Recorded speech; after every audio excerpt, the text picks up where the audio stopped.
ആകാശത്തിലെ പക്ഷികളെ നോക്കുക. ആകാശത്തിലെ പക്ഷികളെ നോക്കുക. അവ വിതയ്ക്കുന്നില്ല, കൊയ്യുന്നില്ല, കളപ്പുരയിൽ ശേഖരിക്കുന്നുമില്ല.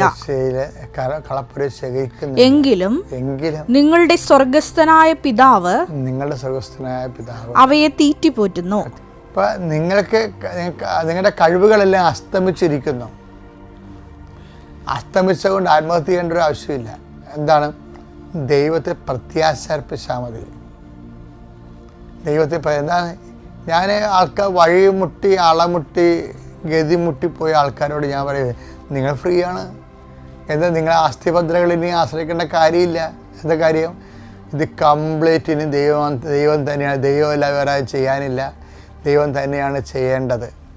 അപ്പം അതുകൊണ്ട് തന്നെയാണ് അങ്ങനെയുള്ള സിറ്റുവേഷനിൽ കർത്താവ് പറയുന്നത് എന്താണ്? നിങ്ങൾ അധ്വാനിക്കാത്തത് ഞാൻ നിങ്ങളെ അവകാശമാക്കുമെന്ന് പറഞ്ഞ് ഈ അടുത്തത് അതെടുത്ത് യോഹന്നാൻ 4:38 നിങ്ങൾ അധ്വാനിച്ചിട്ടില്ലാത്ത വിളവ് ശേഖരിക്കാൻ ഞാൻ നിങ്ങളെ അയച്ചു. ചില സമയത്ത് അങ്ങനെ വരാം. എന്ന് വെച്ച് കഴിഞ്ഞാൽ നമ്മൾ മുന്നോട്ട് പോകുന്നത് നമ്മൾ അധ്വാനിച്ച കൊണ്ട് മാത്രമല്ല.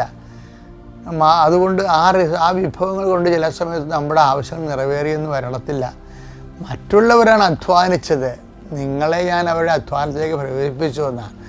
അപ്പോൾ അവരുടെ ഔദാര്യത്തിൽ നിന്ന് പോലും ദൈവത്തിൻ്റെ പരിപാലനയുടെ ഭാഗമാണ്. ദൈവത്തെ എല്ലാ അനുഗ്രഹങ്ങളും ദൈവത്തിൻ്റെ ദാനമായിട്ടും അതുപോലെ തന്നെ നമ്മൾ അതിൽ സ്വാമിനാഥൻ എന്ന് പറഞ്ഞ നമുക്ക് ശാസ്ത്രജ്ഞനില്ലേ, അദ്ദേഹം പറഞ്ഞ കേട്ടിട്ടില്ലേ? എന്താ പറയണത്? അതായത് എന്തുകൊണ്ടാണ് ദൈവത്തെ എൻ്റെ സാധ്യതകളെ നമുക്ക് അക്സെപ്റ്റ് ചെയ്യാൻ പറ്റാത്തത്? അതിന് അദ്ദേഹം പറഞ്ഞത് അതിന് ഹ്യൂമിലിറ്റി വേണം. അതാണ് എനിക്ക് ഭയങ്കര ഇഷ്ടപ്പെട്ടത് അങ്ങനെ ടോക്ക്. ഹ്യൂമിലിറ്റി. നമുക്ക് കിട്ടിയിരിക്കുന്ന എല്ലാ ദാനങ്ങളും ദൈവത്തിൻ്റെതാണെന്ന് പറയണമെങ്കിൽ നമുക്ക് ഹ്യൂമിലിറ്റി വേണം. അതുകൊണ്ടാണ് അമ്മ പറയണത് അവിടുന്ന് ദാസിയുടെ വിനീതാവസ്ഥ ഇത് ഏറ്റുപറയാനുള്ള ഒരു മാനസികാവസ്ഥ അമ്മയ്ക്കുണ്ടായിരുന്നു. എൻ്റെ ആത്മാവ് കർത്താവിനെ മഹത്വപ്പെടുത്തുന്ന അമ്മ പറഞ്ഞില്ലേ? എൻ്റെ എൻ്റെ അന്തരംഗം രക്ഷകനായ ദൈവത്തിൽ ആനന്ദം കൊള്ളുന്നു എന്ന് പറഞ്ഞില്ലേ? ആ ആനന്ദത്തിൻ്റെ കാരണം എന്താ? അത് അവിടുന്ന് തൻ്റെ ദാസിയുടെ വിനീത അവസ്ഥ തെക്കണം പാർത്തതാണ്. ഹ്യൂമിലിറ്റിയാണ് ശരിക്കും പറഞ്ഞാൽ ആനന്ദത്തിൻ്റെ കാരണം.